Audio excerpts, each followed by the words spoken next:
그러면서 이제 이스라엘의 이 역사, 다시 말하면 이제 성경의 말씀이 이제 거기서 중단이 되어지는데, 그 중단되어지는 그 기간이 대략 한 400년 정도가 되는데요. 이때부터의 역사는 그냥 세계의 역사를 통해서 우리가 알아야 돼요. 왜 그러냐면 예수님이 어디에 오세요?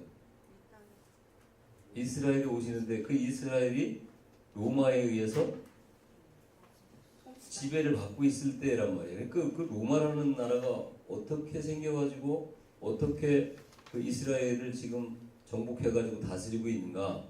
그리고 그 다음에 이제 예수님이 이 땅에 오셨을 때 누가 지금 통치를 하고 있어요? 그 이스라엘 땅을?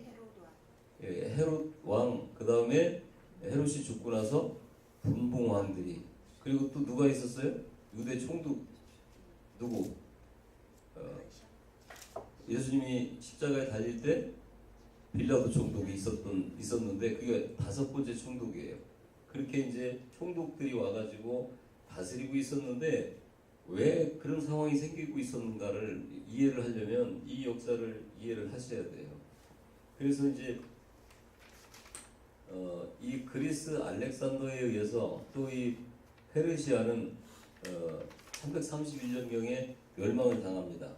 이 그리스 알렉산더는 정말 아주 엄청난 그런 지략가고 또 철학가고 아주 대단한 과학자고 뭐 이런 사람이라고 말씀을 드렸는데, 이제 그 사람에 의해서 이제 엄청난 속도로 페르시아가 지배하고 있던 땅을 전부 다 이렇게 정복해버리죠. 그러고 나서 알렉산더는 인도에서 죽어버려요. 일찍 죽습니다. 33살에 죽고 나니까 그 중에서 이제 후계자를 정하지 못하고 죽으니까 막 황활한 지역들을 이렇게 관장하던 대표적인 장군들이 4명이 있었는데, 그 4명이 분할 통치를 해요.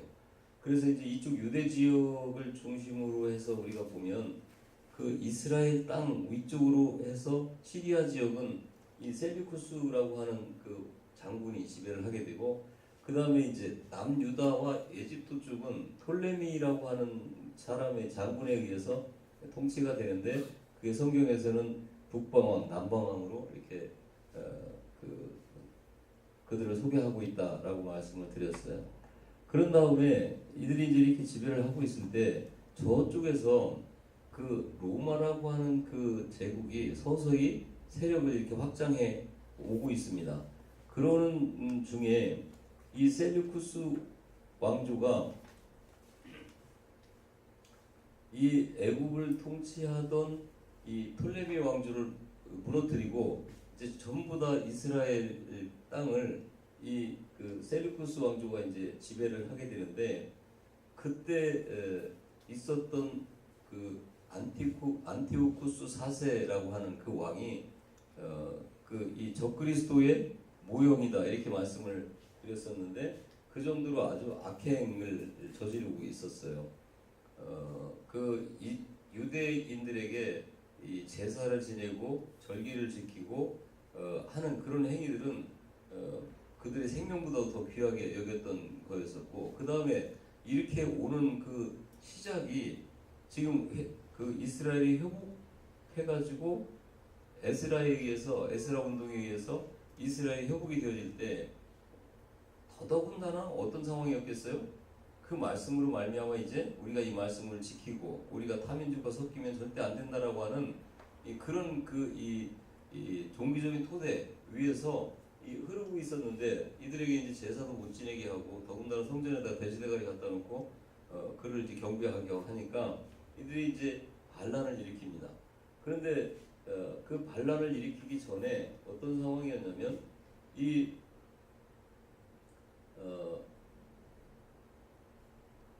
안티오쿠스 4세가 이제 그렇게 엄청난 악행을 폭정을 저지르면서 이스라엘 사람들 그렇게 많이 죽여나갈 때 이 마카비 혁명이 일어나요. 마카비 반란이 일어나가지고 결국은 이 셀류쿠스 왕조를 이스라엘 땅에서 몰아냅니다. 그런데 이제 이스라엘이라는 나라가 강력한 세력을 가지고 반란을 했기 때문에 셀류쿠스가 그곳에서 물러났다기보다도 이제 이 로마라고 하는 엄청난 세력이 밀고 내려오면서 또 곳곳에서 반란도 일어나고 이렇게 되어지는 상황이에요. 그래서 이제 그 마카비가 혁명을 일으키면서 이스라엘 땅을 다시 차지를 해요. 유대인들이.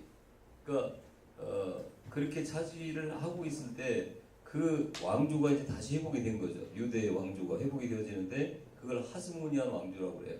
그러면서 대략 한 100여 년 동안은 다시 이제 주권을 가진 나라로 이스라엘이 이제 회복이 되어지는 거예요. 그래서 이제 165년도부터 63년도까지는 이 하스모니안 왕조가 이스라엘을 다스리게 됩니다. 그런데 그러면서 이 에돔 지역에 있는 그 땅까지 내려가가지고 거기를 차지를 해요.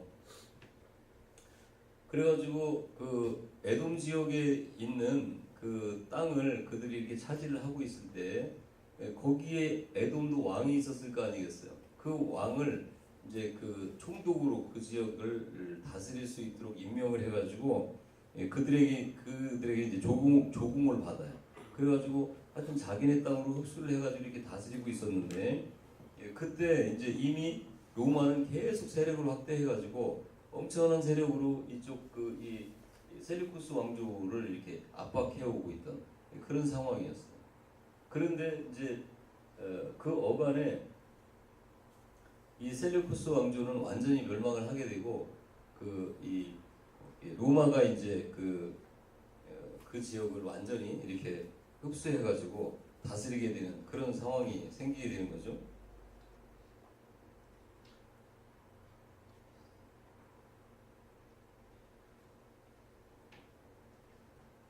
그래서 이들이 이제 마카비 혁명을 통해서 하스모니안 왕조를 이렇게 세웠을 때 제일 먼저 한 게 뭐냐면 수전절이라고 해서 성전을 정결케 했던 돼지대가리 갖다 놓고 했던 이런 것들을 다 청소를 했던 날을 기념하는 날이 수전절이에요. 수전절. 그러니까 수전절은 하나님께서 주신 절기가 아니라 이들 스스로가 이제 성전을 정결케 하면서 만들어 놓은 절기가 이제 수전절이죠. 그래서 100여 년 동안 그들이 이렇게 다스릴 때 아까 말씀드렸던 에돔 지역을 정복하게 해서 그곳의 왕을 이제 그 총독으로 세워가지고 이제 조공을 받았는데 그 총독으로 있던 그 안티파스는 헤롯 대왕의 할아버지입니다. 나중에 이제 로마가 일어나면서 이 안티파테르라고 하는 그 아들이 로마 세력이 커지니까 이건 생각을 했어요. 지금 이 하스모니안 왕조라고 해봐야 이스라엘 땅 요거를 지금 차지하고 있는 작은 세력인데 지금 그 로마를 보니까 이거하고는 뭐 비교할 수 없는 엄청난 이 절대적인 권력인 거예요. 이 사람들이 볼 때. 그러니까 이 사람들은 이제 이 하스모니안 왕조를 배반을 하고 로마에 붙습니다. 그러니까 이제 이 하스모니안 왕조에서 이 총독을 내쫓아버려요. 그러니까 그때 이제 그 로마에서는 검수사들의 반란이 있어가지고 그들을 집에 이렇게 제압하기 위해서 이 폼페이 장군을 이제 그쪽으로 파견을 했는데 그 헤롯 대왕의 아버지가 폼페이 장군과 연합해가지고 이 수리아 다메섹을 정복하고 유다 지역까지 와가지고 정복을 해버립니다. 근데 이때부터 이제 로마가 정식으로 유대 땅을 다스리게 됐어요. 언제부터? 63년도 어간부터. 그러니까 165년도부터 63년도 요관에 여기는 그때는 이제 주권을 가지고 이스라엘이 에돔 지역까지 이렇게 다스리던 그런 나라였었어요. 근데 BC 64년도 그러니까 예수님이 이 땅에 오시기 전에 60여 년 전부터 이제 로마가 그 땅을 지배하게 됐었는데 그때 누구랑 같이 왔다고 그랬어요? 헤롯하고 같이 왔어요. 에돔 지역에 있던 이 총독이었는데 그가 이제 로마 세력이 커지는 걸 보고 하스모니안을 이렇게 반란을 일으켜가지고 로마에 붙은 거예요. 그래가지고 로마 장군하고 같이 내려와가지고 로마를 정복을 해버려요. 그래가지고 이제 그 로마 장군에게 그때 그 장군이 이 헤롯이 막 이렇게 짝짝꿍을 하니까 어떻게 했어요? 그 사람을 그 에돔 그 이스라엘 지역의 왕으로 세워놔요. 그게 이제 이스라엘 그게 하스모니안 왕조를 잇는 왕이 헤롯이 된 거예요. 그러니까 이스라엘 사람이 아닌 에돔 사람이 왕이 되어버렸어. 누구 때문에? 로마 때문에. 그렇게 됐는데 그렇게 됐을 때 이 사람은 그 로마 사람이 아니 그 이 유대 사람이 아니다 보니까 유대 사람들의 환심을 사기 위해서 무척이나 애를 썼다. 그 대표적인 게 그 원래 건축하는 거를 좋아하기도 했지만 성전을 어마어마한 돈을 들여갖고 성전을 지어줘요 이스라엘 사람들에게. 그래서 이제 헤롯 성전이 그래서 생기는 거예요. 그런데 이제 그가 죽습니다. 예수님이 그 오신 후에 이제 바로 죽어버리죠. 그래서 이제 그 지역을 이 세 아들에게 나누어서 이렇게 지게 돼 있는데 다스리도록 나눠줬는데 그 책자에 도표 그 없어요? 있잖아.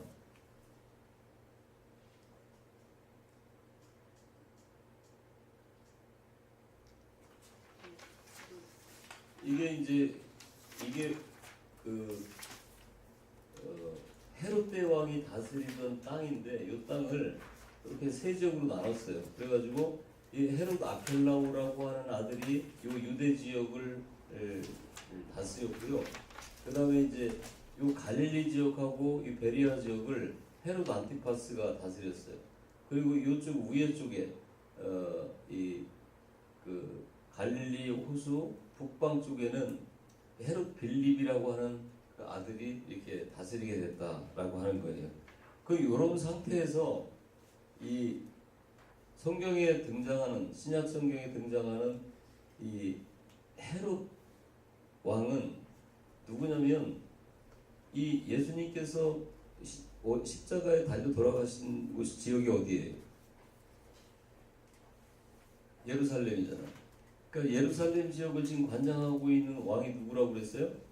헤롯 아켈라오가 관장을 하고 있었는데 이때 등장하는 헤롯 왕은 아켈라오가 아니라 헤롯 안티파스예요. 갈릴리 지역을 관장하던 헤롯 안티파스가 여기서 그 예수님이 십자가에 달려 돌아가실 때 이곳에 와 있다가 등장하는 인물이 헤롯 아켈라오 아니 안티파스인데 아켈라오는 왜 그 등장을 안 하고 사라졌냐면 이 자가 굉장히 그 악행을 많이 저지르다 보니까 막 그 유대인들이 그걸 참지 못해가지고 막 이제 봉기를 하고 이렇게 하니까 다른 지역은 전부 다 로마에서 이 통치를 해나갈 때 총독을 둬가지고 자기네가 스스로 이렇게 다스렸는데 요 지역만큼은 하여튼 그때 역사적인 그런 일이 있었기 때문에 어떻게 하다 보니까 헤롯에게 이 지역의 이 통치권을 주게 됐단 말이죠. 이걸 로마가 이제 별로 달갑게 생각을 하지 않고 있던 중에 여기 이 헤롯 아켈라오가 너무 악행을 저지르고 계속 어떤 폭동 같은 게 일어나고 그러니까 이 로마 정부에서 이 아켈라오를 불러들여요. 소환해가지고 프랑스 어느 지역으로 유배를 보내버립니다. 그러고 나서 이제 자기네가 직접 다스리기 위해서 여기에다가 총독을 보내게 되는 거예요. 그래서 예수님이 돌아가실 때 나왔던 빌라도가 이 지역의 총독이 되어지는 거죠. 그런 상태에 이렇게 세 지역으로 나눠서 분봉왕으로 이렇게 나오게 되는 거다라고 하는 것. 그래서 그 역사적인 그 배경이 이렇다는 거예요.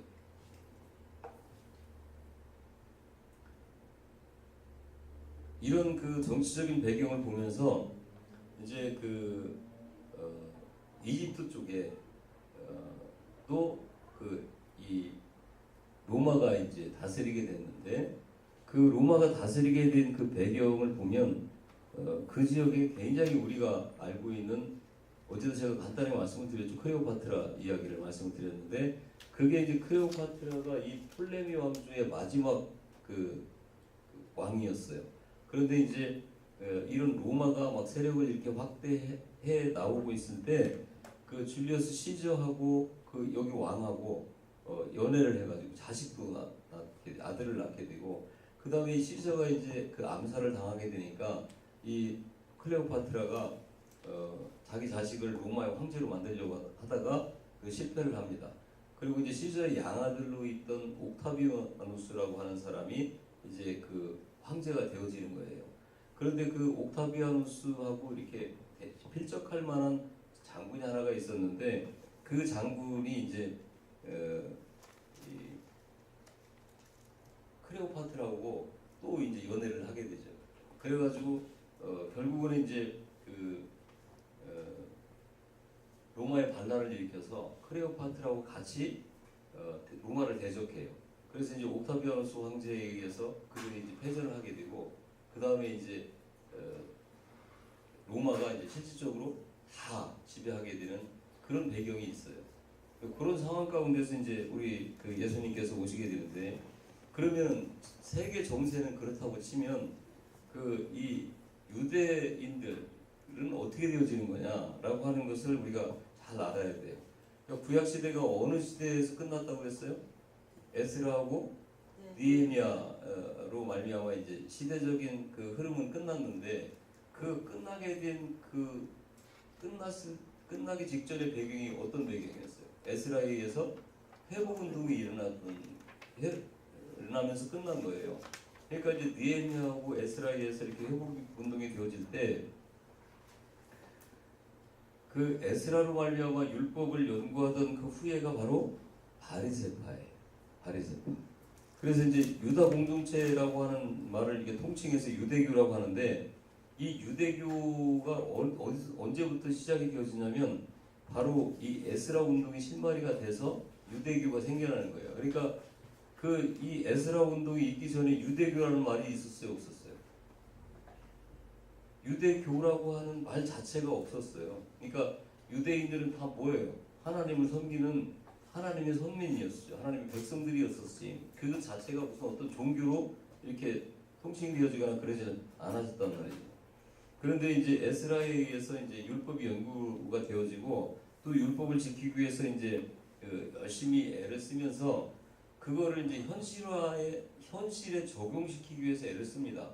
근데 이제 그게 뭐냐면 장로들의 유전이라고 이제 성경에 나오는 게 바로 그거예요. 그러니까 이제 그 시대적인 상황이 어떻게 된 거냐면, 에스라에서 그렇게 회복 운동이 일어나고 정결 운동이 일어나고 했을 때 절대 다른 민족하고 섞이면 안 된다. 그리고 뭐예요? 모세오경의 말씀을 철저하게 준수해야 된다, 지켜야 된다라고 했었는데, 이 사람들은 소수죠. 예루살렘에 모여있던 사람들이에요. 그 나머지들은 다 디아스포라로 이렇게 퍼져 있었지. 이 사람들이 이제 한 로마가 이렇게 패권을 잡으면서 한 나라가 다 돼버렸잖아요. 그 전에 어떤 나라였었어요? 알렉산더에 의한 그리스였어, 그리스. 근데 알렉산더가 어떤 사람이라 했어요? 아주 그 철학가요, 문학가요, 아주 지리학가뿐만 아니라 하여튼 세상에 굉장히 많은 이런 여러 가지 그 지식을 갖고 있던 사람이에요. 그러니까 이 사람은 이 사람에 의해서 이제 만들어진 문화가 있어요. 그게 뭐예요? 헬레니즘이에요.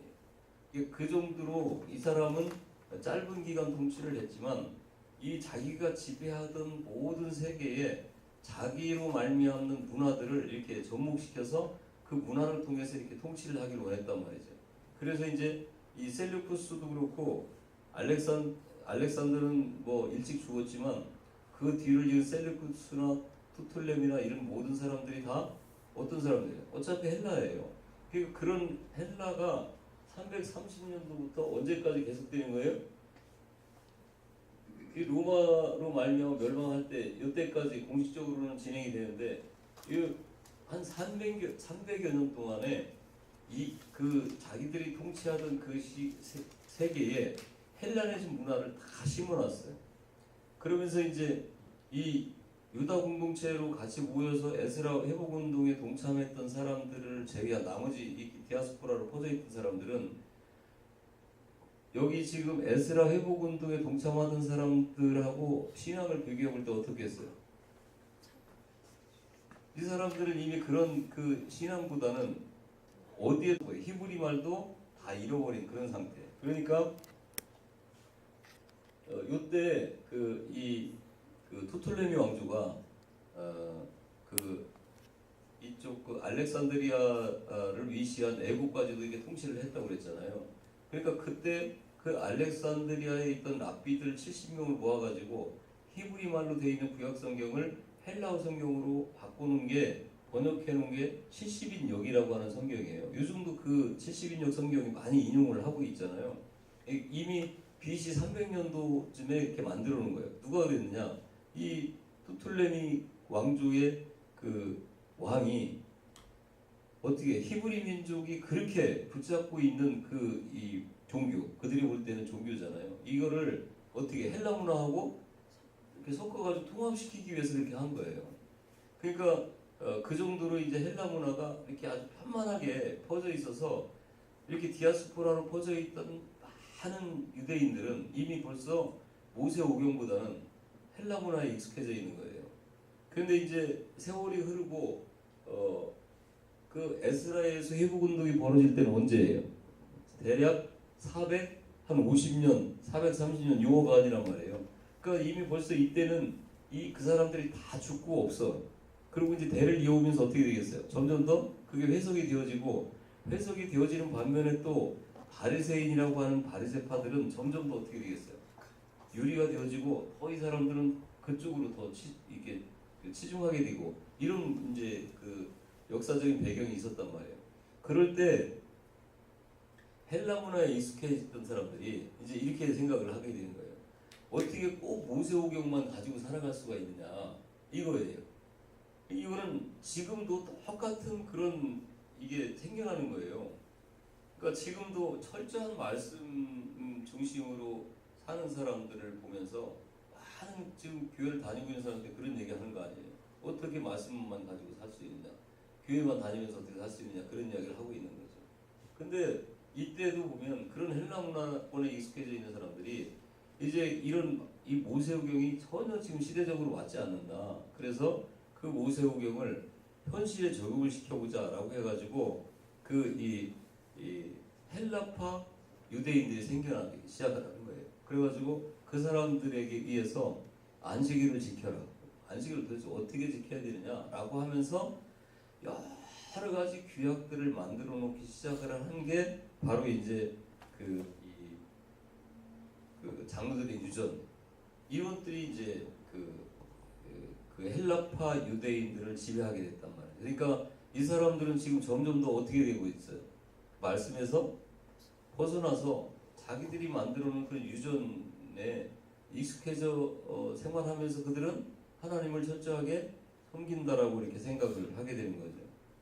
그래서 이제 뭐 여기에는 여러 가지가 있습니다. 비단 이제 안식일을 지키는 것을 어떻게 지켜야 되느냐, 2,000보 이상 걸으면 안 된다, 뭐 지팡이를 들고 가면 안 된다, 뭐 걸어다닐 때 손을 이렇게 그 겨드랑이가 부딪히도록 걸어다니면 안 된다, 뭐 이런 여러 가지 이제 유전들을 이렇게 만들어놨죠. 그래서 이런 것들을 하여튼 지키면서 살아가는 공동체를 유대교라고 해요. 유대교. 그러니까 유대교가 탄생되어지는 이때쯤부터 이렇게 이제 모세오경을 현실에 적용시키는 그런 장르들의 유전이 만들어지고, 이렇게 우리가 살아야 된다라고 하면서 거기에 맞춰 살아가는 사람들 공동체를 유대교라고 하죠. 그래서 이제 이 신구약 중간기에 등장을 하는 거예요, 유대교는. 그래서 신학적인 백그라운드는 바리새인들이 제공을 하는 거죠. 바리새인들이 이제 그 모세오경 연구를 해가지고 하는 거예요.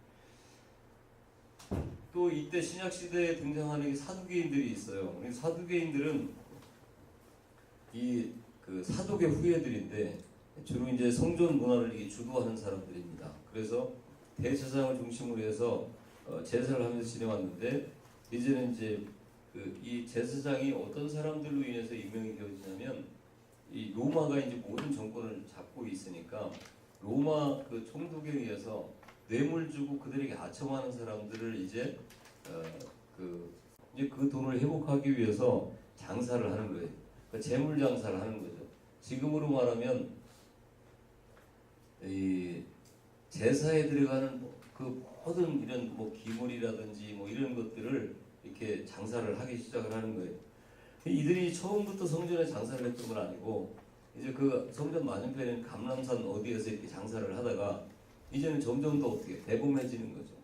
그래가지고 성전 안에다가도 그런 장사터를 만들어 놓고 거기서 장사를 하는 거예요. 그런데 이제 그 강도의 구렬이라고 주님이 말씀하시잖아요. 그 성전 청소를 할 때 그 이유가 뭐냐면 그 5배 정도를 더 받았어요.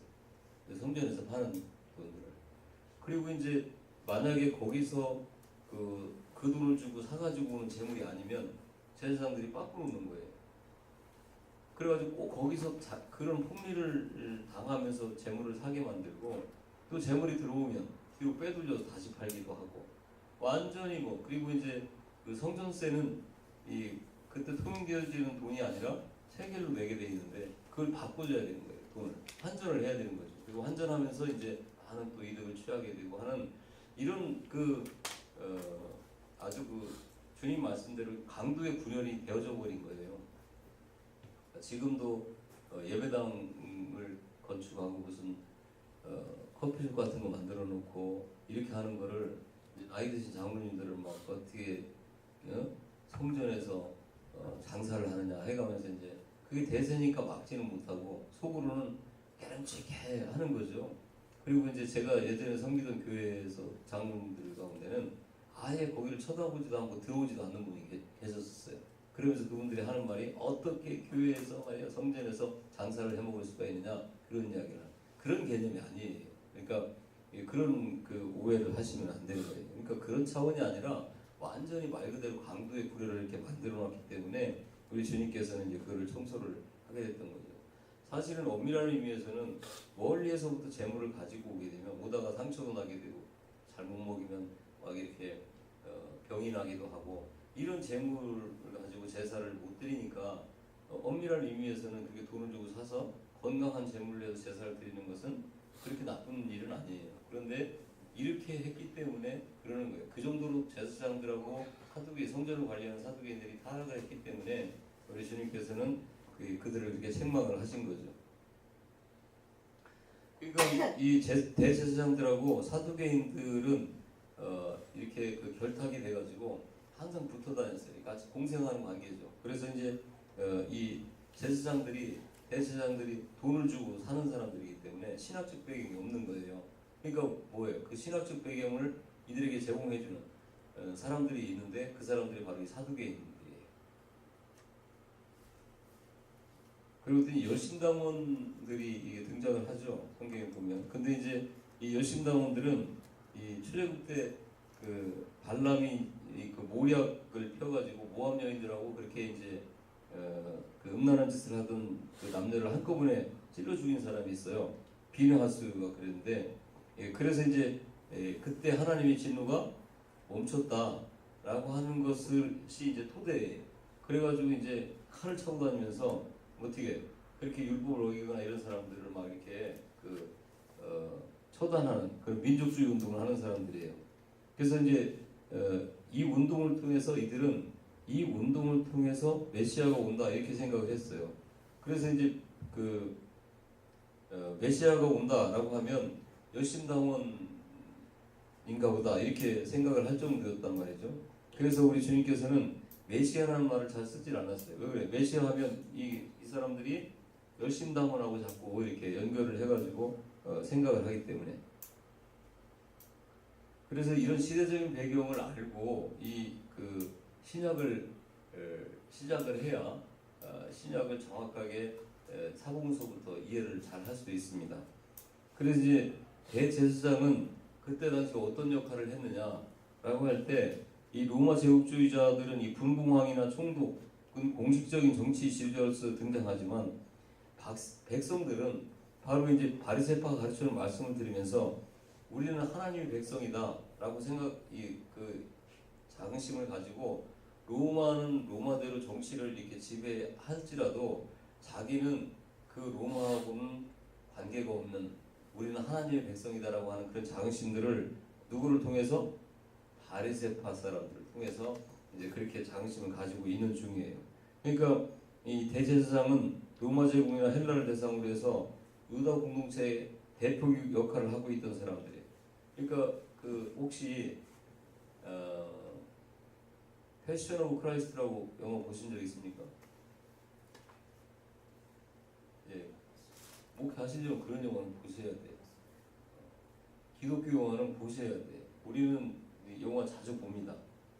그 자주라고 해서 한 달에 한 번씩 보고 그런 건 아니라 우리 신앙에 도움이 될 수 있는 영화가 있으면 그걸 찾아서 우리는 많이 보는 편인데, 거기에 보면 그 예수님을 십자가에 죽게 만들기 위해서 그 유대인들이 막 몰려다니면서 예수님의 돌을 던지기도 하고 막 그 함성을 지르면서 죽이라고 하고 하는데, 그 앞에 누가 있어요?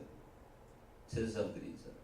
제사장들이 앞서서서 그렇게 하는 이유는 제사장들을 따르는 대부분의 유대인들, 그때 당시에 그 예루살렘에 살고 있던 사람들이 대부분 누구를 따랐냐면 바로 이런 대제사장들을 따랐다는 거예요.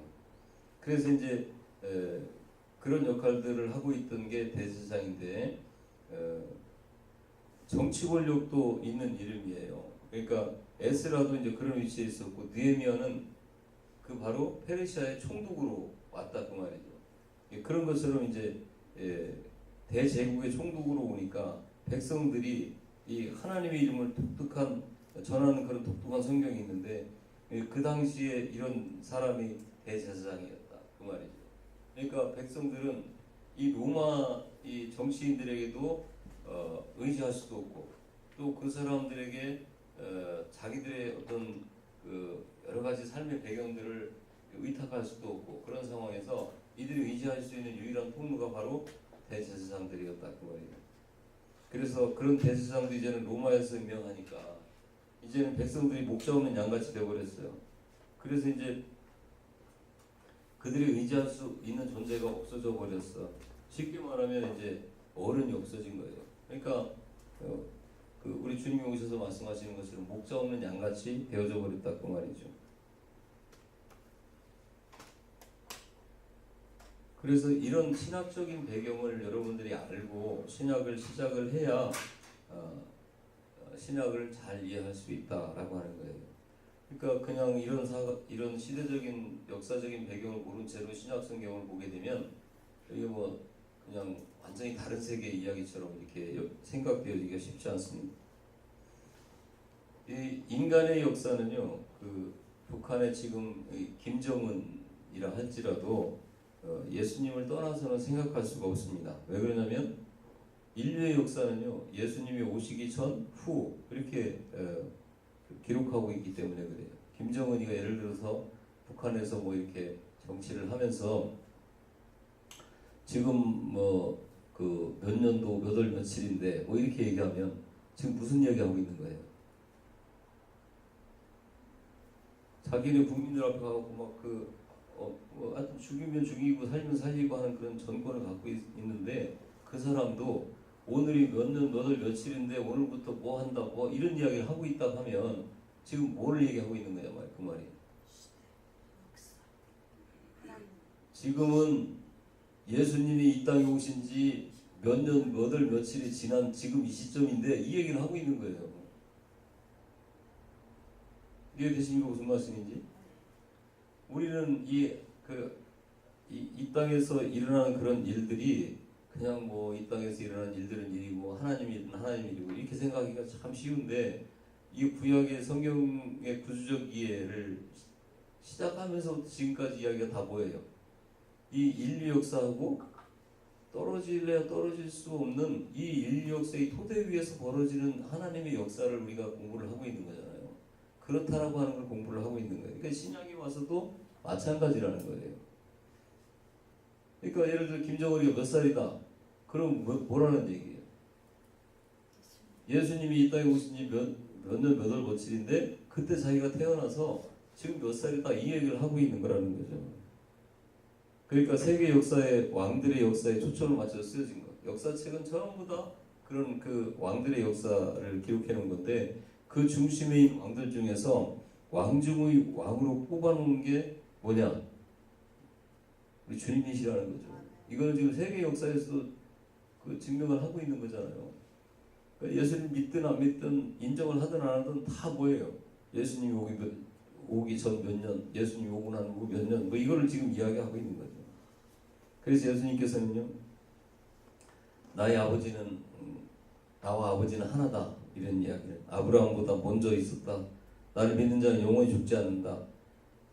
나 자신이 하나님이시다 이런 이야기를 하시는 겁니다. 그래서 객관적으로나 주관적으로나 결국은 왕 중의 왕 하나님이시라는 건데, 이 땅에 발을 딛고 사는 어떤 사람이 됐든 간에 하나님이 될 수 있느냐? 그건 불가능하다는 거죠. 그래가지고 정말 하나님이시거나 아니면 미친 거예요. 잘 생각해 보세요. 정말 예수님이 정말 하나님이시거나 미친 거예요. 근데 세상에서는 예수님을 뭐라고 얘기하고 있어요? 세계 4대 성현 중에 한 명이다 이렇게 얘기를 해요. 그게 거짓말인 거죠. 왜 그러냐면 성현이 될 수가 없습니다. 잘 들어보세요. 이거 하고 휴식을 할 테니까. 성현이 될 수가 없어요. 왜 그러냐면 예수님이 이 땅에 오셔서 인간으로 사시면서 자기가 하나님이라고 했기 때문에 돌아가셨어요.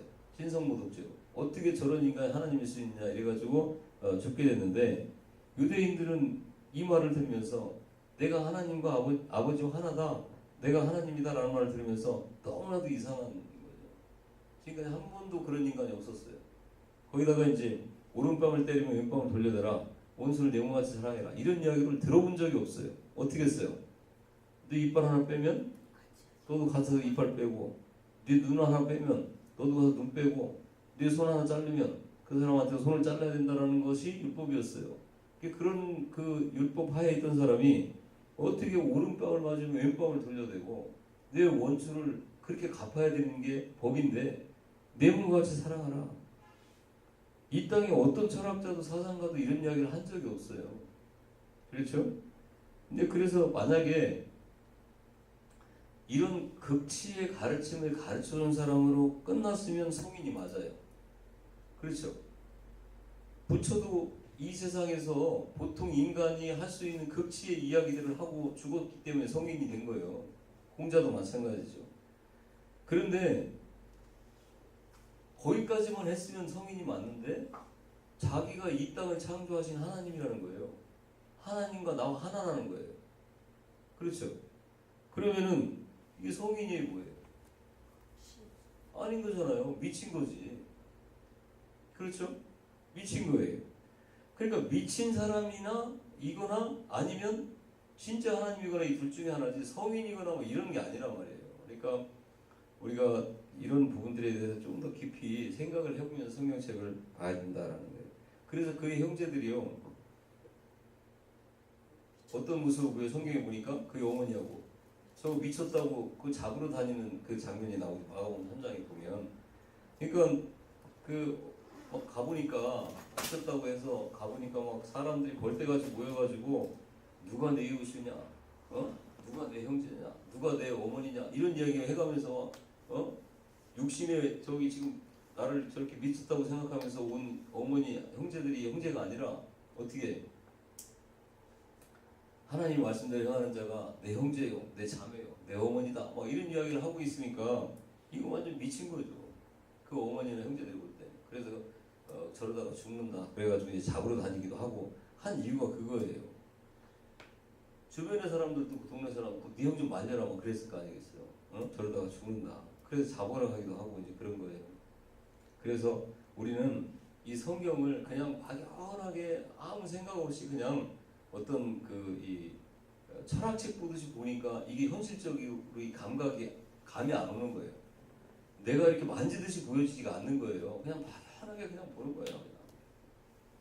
오늘 몇 장 보고 뭐 몇 도 하고 뭐 이런 것만 따지고 앉아 있는 거죠. 제가 아침에도 지금 갑자기 이름을 잃어버렸던 게, 어제 말씀드렸던 그 핵심을 다 잃어버리고 지금 아침에 멍하게 앉아가지고 그러고 있으니까, 다니엘 예언 중에서 이 4개의 그 강대국이 문제가 아니라 10개, 20개의 강대국이 있더라도 그건 문제가, 그걸 이야기하고자 하는 게 아니에요. 그래서 제가 지금 계속 이 구주적 이해를 얘기하면서 성경에서 그 장마다 뽑아내는 게 있죠. 그렇지. 룻기 같은 경우에서도 누구를 등장시켜서 그랬다는 거예요?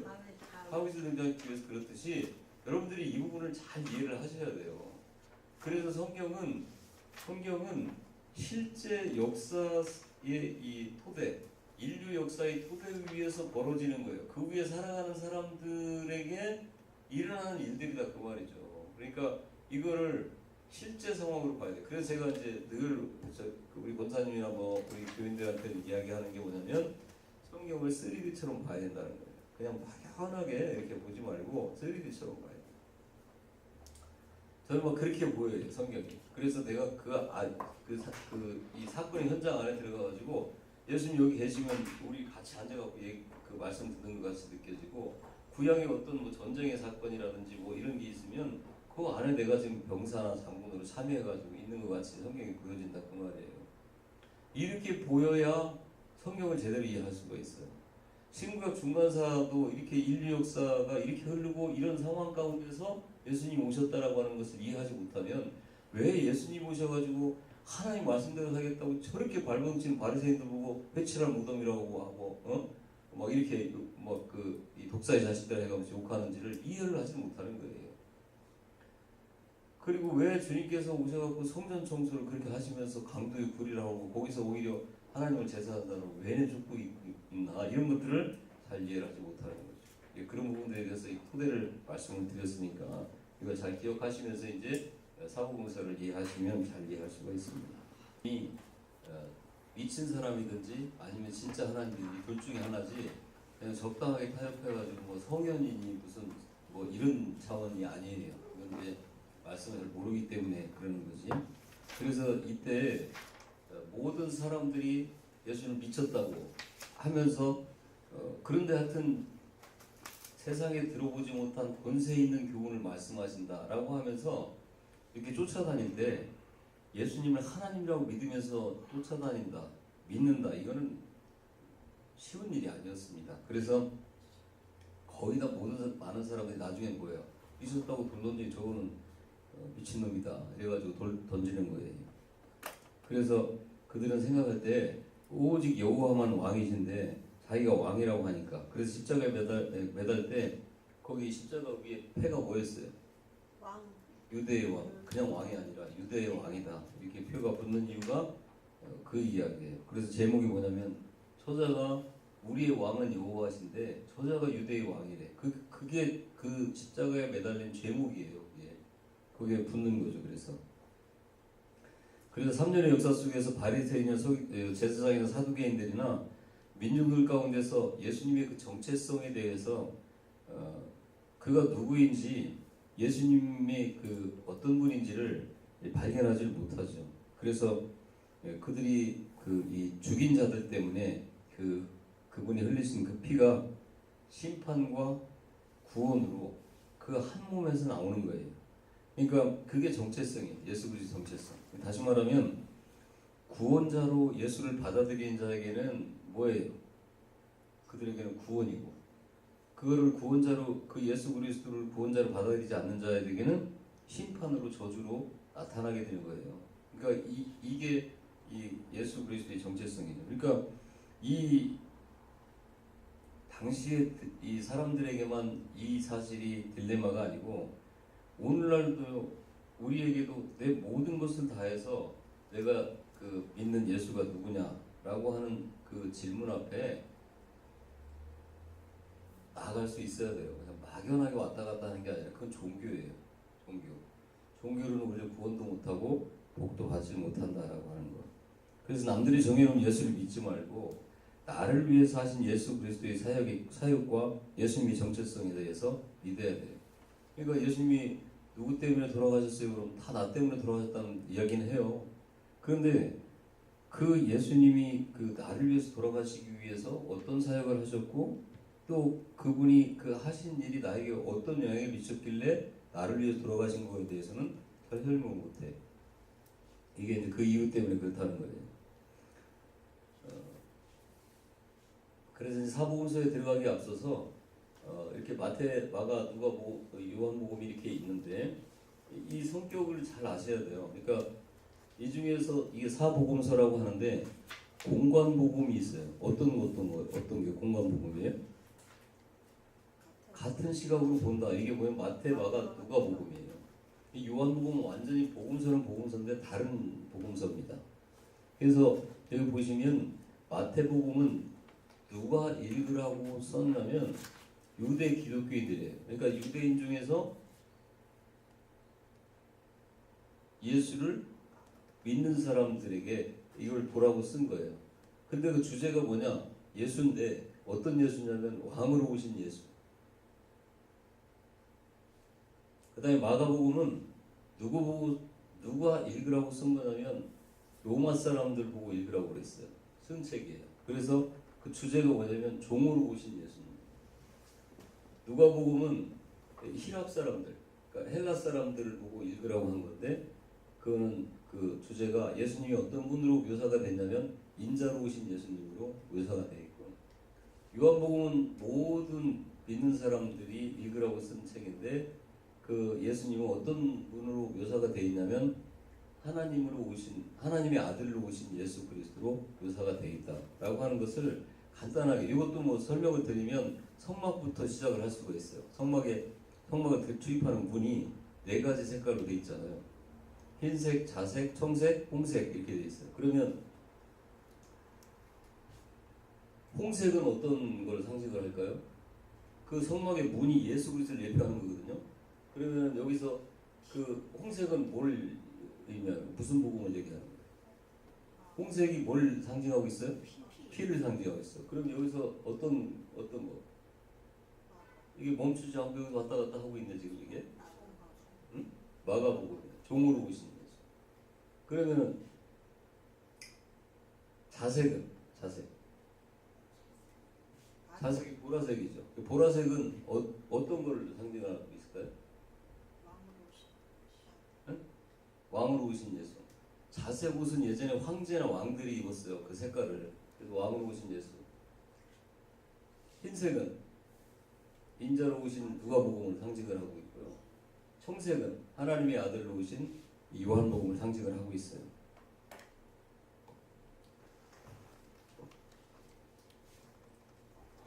그래서 예수님이 그 생애와 정치적인 배경을 보면 원래는 BC와 AD의 그 나눠지는 분기점이 0년에 예수님이 태어난 걸로 이렇게 되어진 건데, 실제로는 BC 4년 에 이렇게 예수님이 태어난 걸로 볼 수가 있습니다. 왜냐하면 헤롯이 그 전에 죽었기 때문에, 그 후에 죽었기 때문에. 근데 헤롯이 BC 4년에 죽었어요.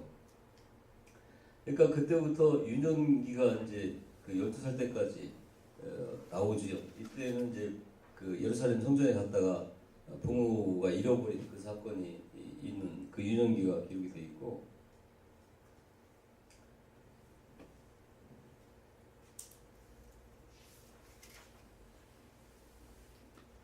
말씀드린 대로 헤롯이 죽은 다음에 아켈라오, 안티파스, 빌립 이 세 아들이 이제 그 땅을 나눠서 지배를 했었는데, 아켈라오는 폭정으로 이제 유배돼 가지고 로마의 그 총독이 와가지고 이제 다스리게 됐는데, 예수님이 십자가에 달릴 때 당시에 총독은 빌라도였다.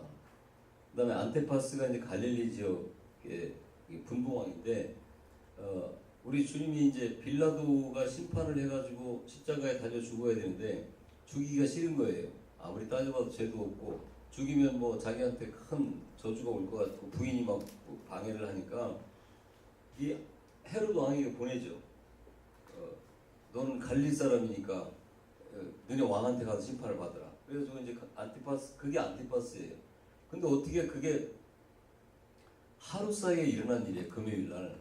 그럼 어떻게 예루살렘에서 갈릴리 왔다 갔다 했을까? 그 얘기가 아니라 그때가 언제예요? 6월절을 앞둔 날이에요. 그래서 그 절기를 지키기 위해서 이 안티파스 왕이 예루살렘에 와 있었던 거예요. 그래서 이제 바로 인접한 곳에 헤롯궁이 있었는데 거기서 이제 글로 보냈다가 이 희롱을 당하고 다시 이제 빌라도한테 보내니까 빌라도가 이제 십자가형을 내려서 죽게 되는 거예요. 그 위에 이제 헤롯 빌립이 나오는데, 이 빌립은 성경에서 이제 언제 나오냐면 심려 요한이 감옥에 갇히는 이유가 빌립의 아내를 누가 뺐어요? 아켈라오가 뺏은 것 가지고 이제 이야기했다가 감옥에 갇히는 그 이야기가 나올 때 빌립이 나오죠. 그래서 아까 설명드린 대로 이 분봉 지역이 이렇게 되고요. 그 다음에 시대적 배경을 다시 한번 간단하게 설명을 드리면 이게 로마 제국이 이렇게 있었어요. 근데 이제 이 가이사 아구스도라고 되어 있는데 이게 옥타비아누스예요. 근데 이 옥타비아누스가 성경에 나올 때 언제 나오냐면 모든 천하에 있는 사람들은 호적을 해라. 그래서 예수님을 잉태한 그 마리아가 베들레헴으로 자기의 손주의 고향인 베들레헴으로 호적을 하러 가게 된 그 동기가 뭐냐면 이 옥타비아누스인 아구스토가 호적을 하라고 했기 때문에 그런 거예요. 그게 이제 아우구스토인데 원래 이름은 옥타비아누스예요. 그 로마 제국의 이 아구스토가 황제로 있을 때 팔레스타인 그 가나안 땅은 헤롯 대왕이 이렇게 다스리고 있다가 BC 4년도까지 아까 설명을 드렸던 것처럼 헤롯 아켈라오가 유대 사마리아죠. 그 다음에 총독이 이제 그 후에 다스리게 됐고요. 그 다음에 이제 갈릴리 지역은 헤롯 안티파스, 갈릴리 동편은 헤롯 빌립이 이렇게 다스리고 있었다.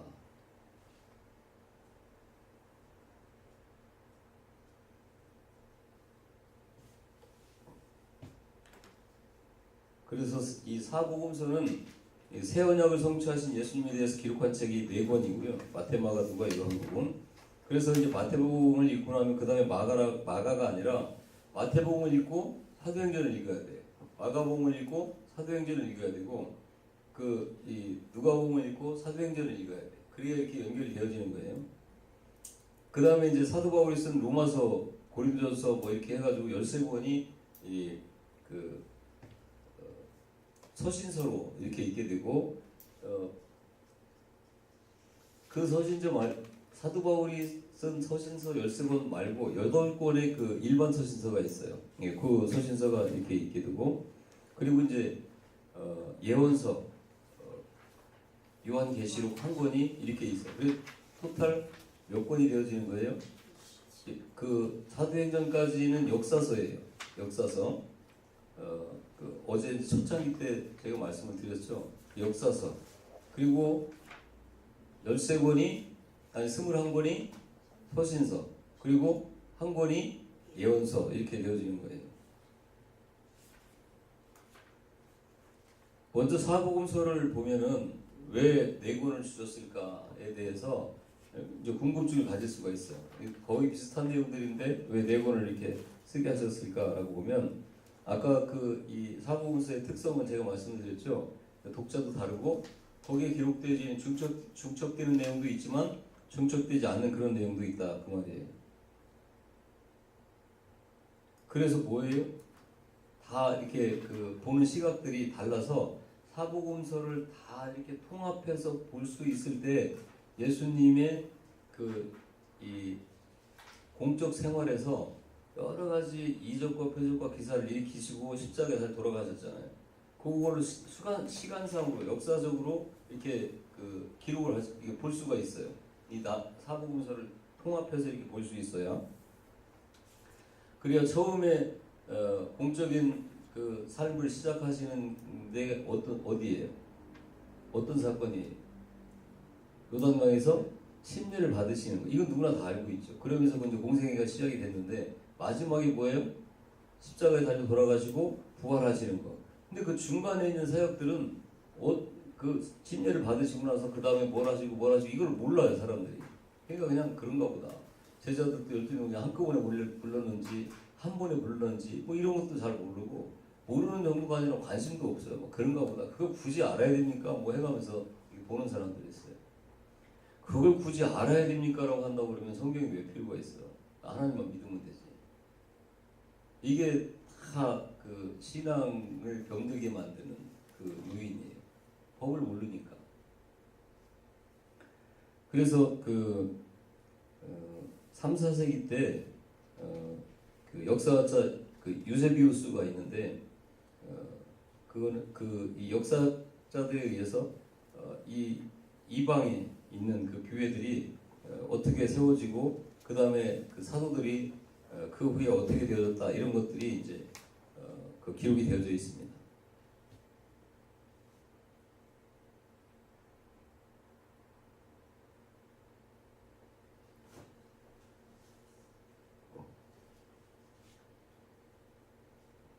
예수님 당시의 지도인데 여기 보시면 여기가 예루살렘, 베들레헴이 여기 이렇게 있고요.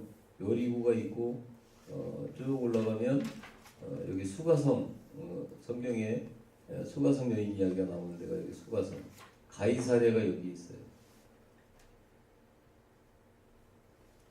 나사렛이 여기 있고 나사렛에서 자라시고 그 다음에 공생애를 시작하시면서 이사를 가세요. 나사렛에서 계속 사시는 게 아니라 이사 간 데가 어디예요? 가버나움, 여기 디베레 바닷가, 그 다음에 가나 혼인잔치, 두루, 시돈, 사렙다, 가이사랴 빌립보. 여기서는 무슨 사건이 있었어요? 베드로가 신앙 고백하는, 너희들은 나를 누구라고 하느냐? 라고 물어보신 데가 이 가이사랴 빌립보. 이런 그 지역들은 거라사가 여기도 있고 여기도 있는데 하여튼 이런 지역들을 여러분들이 조금 염두에 두시고 성경을 볼 수 있어야 돼요. 그리고 보면은 나사렛이 여기 있고 가나가 여기 있고요. 여기 가버나움, 여기 팔복산이 여기 가버나움 바로 뒷산에 여기가 팔복산이에요. 그 다음에 베세다, 거라사 이렇게 있는 이 갈릴리 지역의 그 도시들.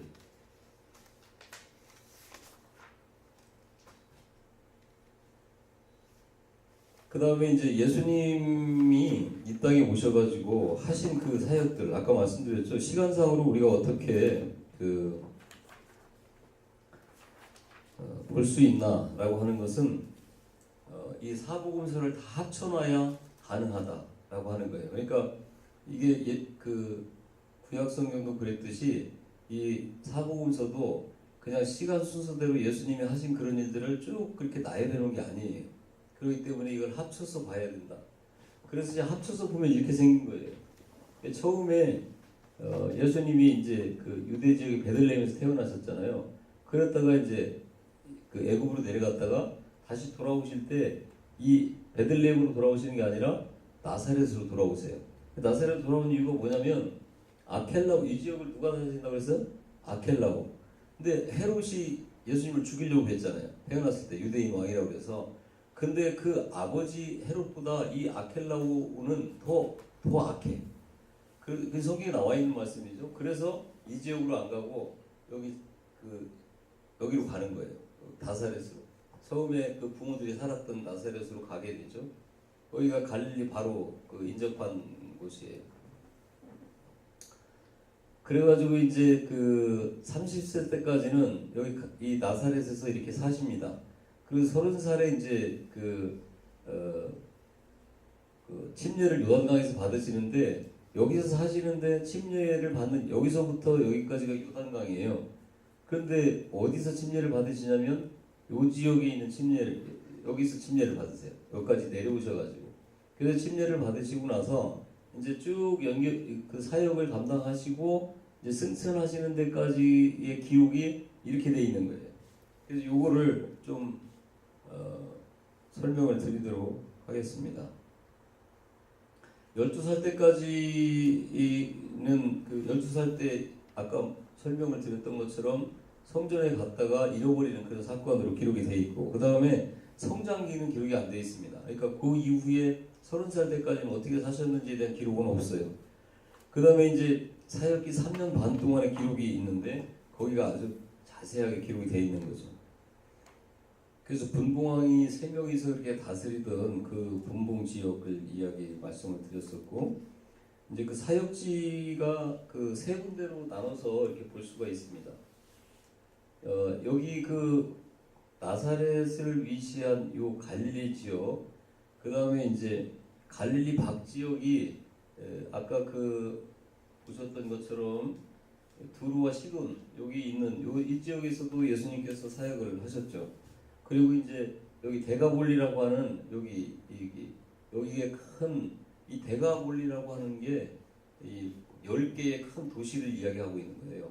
데카가 열이라고 하는 거고 볼리는 폴리스, 도시라고 하는 뜻입니다. 이 데가볼리 지역에 10개의 큰 도시가 있는데 여기서 사역을 하셨고 그 다음에 베레아 지역이 있어요. 그 베레아 지역에서 우리 주님이 또 사역을 하셨고 그 다음에 이제 사마리아 지역에서도 이렇게 사역을 하셨어요. 그래서 예수님께서 이제 갈릴리 지역에 사역을 하시면서 가버나움하고 벳세다, 가버나움이 여기 있고 아까 말씀드렸죠, 벳세다가 여기 있는데 이 지역 사람들이 말씀을 전해도 잘 받아들이질 않으니까 만약에 두루와 시돈에서, 두루와 시돈이 어디에? 여기는 어디 지역인데? 페니게 지역이. 여기는 완전히 우상들이 아주 그 드글드글한 그런 지역인데 차라리 여기 가서 복음을 전했다 그러면 너희들보다 나을 거다라고 말씀을 하실 정도로 여기 이 가버나움, 고라신, 벳세다 이 사람들이 복음을 안 받아들이는 거예요. 그걸 책망하셔서 하셨던 말씀인데 바로 이제 저기를 말씀하고 있는 거예요. 그 다음에 이제 사마리아는 세겜이라는 도시가 있어요. 여기는 지금 안 나와 있는데 여기쯤에 이 세겜이라는 도시가 있습니다. 그 세겜이라고 하는 도시에서 또 사역을 하시는 경우가 있는데 그 722년 BC 722년도에 아시리아에 의해서 이제 그 완전히 멸망을 당하고 나서 혼혈족이 된다. 그 말씀을 드렸죠. 그래서 이제 그 당시는 완전히 혼혈이 돼가지고 유대인이라고 하는 정체성은 다 잃어버린 그런 상태의 사람들이에요. 그래서 유대 사람들은 그때 당시에 여기 사는 사람들은 어떤 사람들이었어요? 이걸 여러분들이 설명할 수가 있어야 돼요. 이 지역에 살고 있던 유대 지역에 살고 있던 사람들은 어떤 사람들이었어요? 구약하고 연결 지어갖고 여러분들이 생각을 하실 수가 있어야 된다니까. 뜬금없이 그냥 모든 군대에 사는 사람들이 아니라 어떤 사람들이었어요? 포로 지역에서 있다가 회복이 돼서 다시 돌아와서 성전을 수축하고 거기서 에스라와 느헤미야에서 말씀을 배우고 우리가 다른 민족과는 절대 섞이면 안 된다라고 생각하면서 살던 사람들이 있던 동네 여기가. 그러니까 그런 사람들은 여기 사람들을 그냥 이웃에 살고 대충 섞였기 때문에 개라고 하는 게 아니라 이 사람들은 그런 사고로 철저하게 무장돼 있고 교육을 받은 사람들이었기 때문에 이 사람들을 그렇게 개 취급을 한 거예요.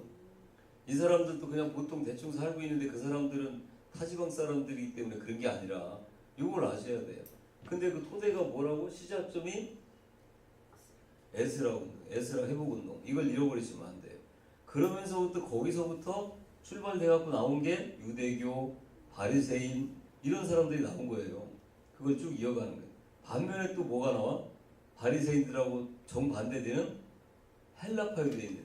그러니까 이 헬라 문화권에서 우리가 어떻게 모세오경만 가지고 살아갈 수 있느냐라고 하면서 이렇게 적당하게 혼합하는 그런 그 사람들이 나오게 되고 이런 것들이 이제 세월이 지나면서 이제 그렇게 생겨나는 거예요.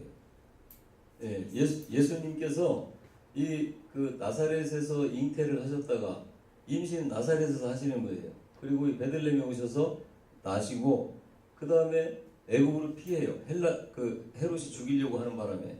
그래가지고 이제 헤롯이 죽었다는 말을 갖자마자 이제 그 나사렛으로 다시 올라오시게 되는데 그 전에 보면은 이제 나사렛에 우리가 가보면은 수태고지 교회가 있어요.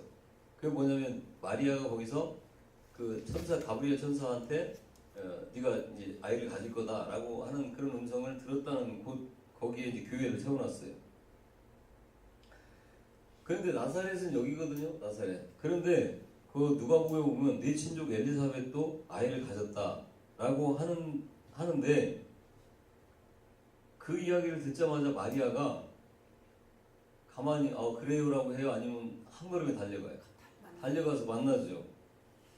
그래서 이제 빨리 그 산골로 가서 유대 한 동네에 이르러 듣자마자 갔다라고 하는 거예요. 근데 나사렛에서 잉태했는데 이제 베들레헴에서 태어나죠. 그런데 아까 말씀드렸던 것처럼 왜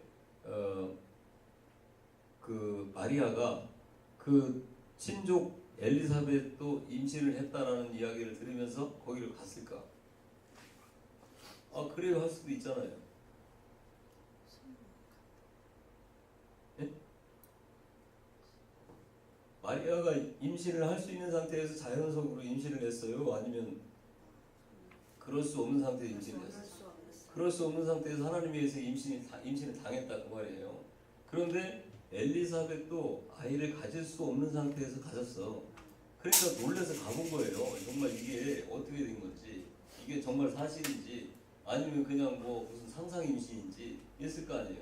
이 이야기를 여러분들 그냥 보시면 안 돼요. 그래서 이게 쭉 마리아가 가지고 있던 생각이에요. 이런 생각들이. 그게 이제 어디까지 연결이 되냐면 요한복음에 가면 포도주 사건이 나와요. 거기까지 연결이 되는 거예요. 그러니까 이 마리아라고 하는 사람이 믿음이 어떤 사람인가를 알만한 거죠. 그 가브리엘 천사의 한마디를 통해서 임신을 하고 아이 낳고 그리고 30살이 살 때까지 이게 하나님의 아들이라고 제가 그 소리를 들었잖아요. 그러면 이게 뭔가 처음에 나니까 뿅 하고 무슨 이렇게 뻥튀기가 돼갖고 아주 뭐 이 세상에서 비할 수 없는 어떤 장성한 사람, 멋진 사람으로 만들어지든지 뭐 하여튼 아니면 아이라 할지라도 뭐 금으로 금메기를 했든지 뭐가 이렇게 달라야 될 텐데 똑같이 핏덩어리 나가지고 똥 싸고 오줌 싸고 젖 먹고 이러면 크는 이 시간도 똑같이 자라오는 거예요. 그러니까 그 시간 동안에 이 마리아가 얼마나 고뇌가 있었을까 이걸 볼 줄 알아야 돼요, 여러분들. 그러니까 그런 것들을 견디면서 하나님이신 예수 그리스도를 30살 때까지 기를 수 있는 그 믿음을 찾으신 거예요. 보통 사람 같으면 그거 불가능하죠.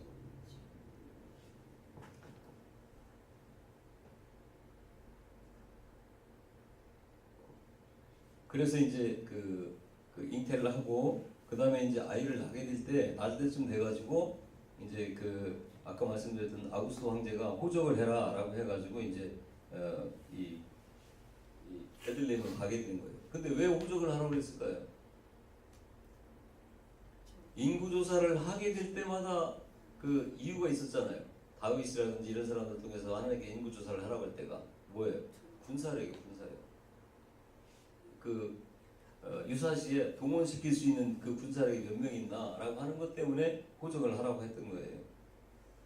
그래서 이제 다윗의 아버지 이세의 아버지 오벳, 그 위에 보아스, 롯, 이게 전부 다 어디서 이야기가 진행이 돼요?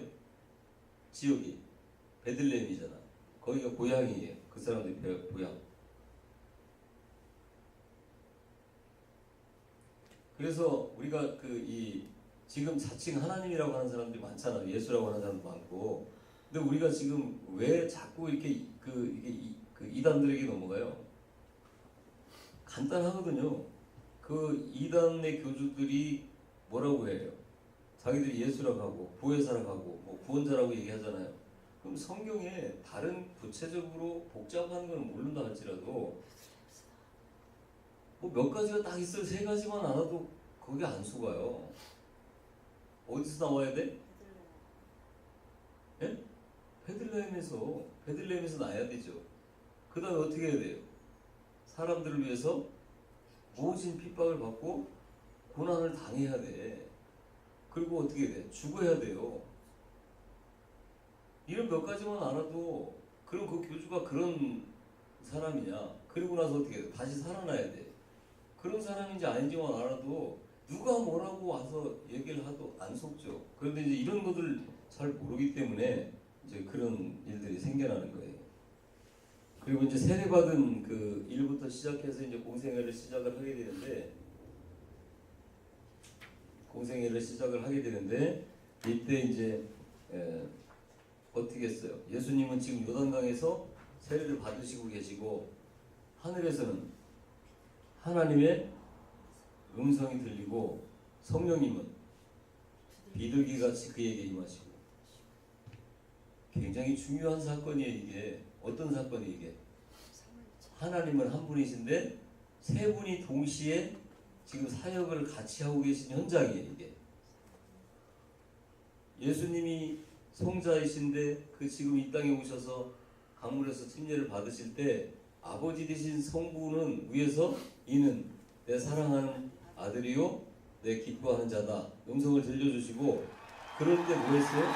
성령님이 기둥과 지키는 임하셨다. 이 삼위일체가 동시에 그때 사역하는 현장이 보여요. 그때 그러니까 이게 굉장히 중요한 사건이에요.